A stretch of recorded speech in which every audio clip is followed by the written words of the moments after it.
Hey everyone, I am Karen Walsh of Karen's Pots and Glass. I am a full-time high school ceramics teacher and a potter, and jack of all trades when it comes to running a ceramics program and a ceramics studio.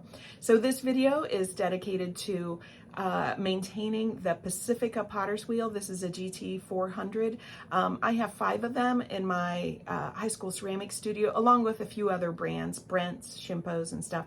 But they have needed belt replacement for quite a while, and one of them kind of just finally gave up the ghost this past fall, and I ordered the belts, changed all the belts. It was easy peasy, and hopefully this will make it easier for some of you if you need to change your belts. So drop me any questions that you have below, and I hope you all stay creative and keep potting out there.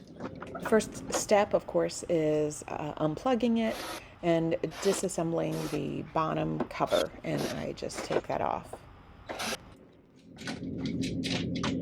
Okay, now when I take these off, I want to be careful not to lose the little bolts and the little spacers here. But you can see on the inside of this are laying a couple of broken belts. Okay, so I've got 2 broken belts. I have a 3rd belt that is so stretchy, like it doesn't have much resistance, and who knows where the 4th belt went. It must have fallen off some time ago, broke and fell off. So these are all trash. I am going to just wipe this down ever so slightly. It's kind of gross. It's a very dirty job, I guess, because of the stuff that's breaking down. It gets all over. So let me go grab my new belts. Okay, now that I have the belts off, I'm ready to reinstall the new belts. So these are the new belts. You can see the old ones were like dark and black, and these new ones are clear. So they're much tighter than the old ones were. I'm going to start off by slipping them all on the spindle, and then I don't really know if it matters which order you put them on, but I find that I'm putting it on the farthest part of the spindle. So here, I'm going to bring this over so you can see. So, okay, here is the spindle assembly.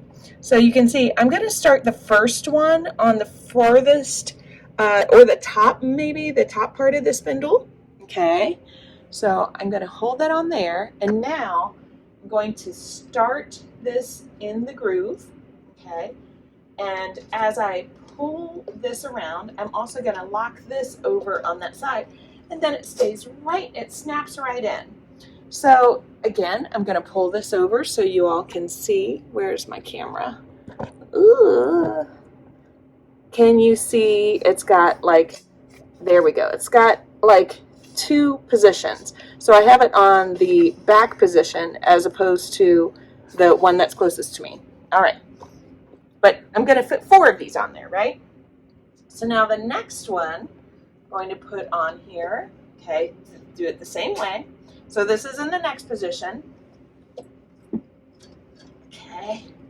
All right. Now, so that's snapped in there. But so I'm going to have 2 here and then 2 up above. So I'm going to take this one, because this is one of them that's down. I'm going to now put this, kind of hold it.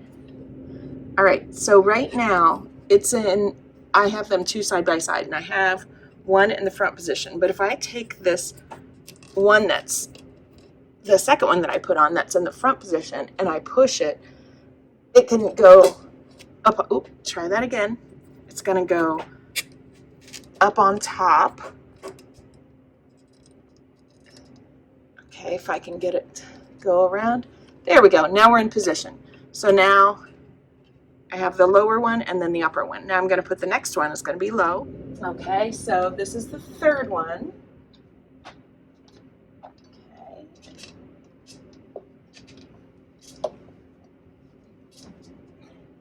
And that's snapping into the low position. And now 4th one. Okay.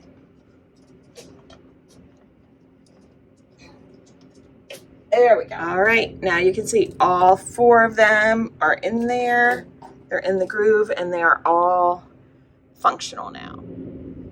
Okay, so we look at that. It looks good. They're all working. Now I want to make sure I'm not losing any of these little screws or bolts, whatever they are, and the spacers. Okay.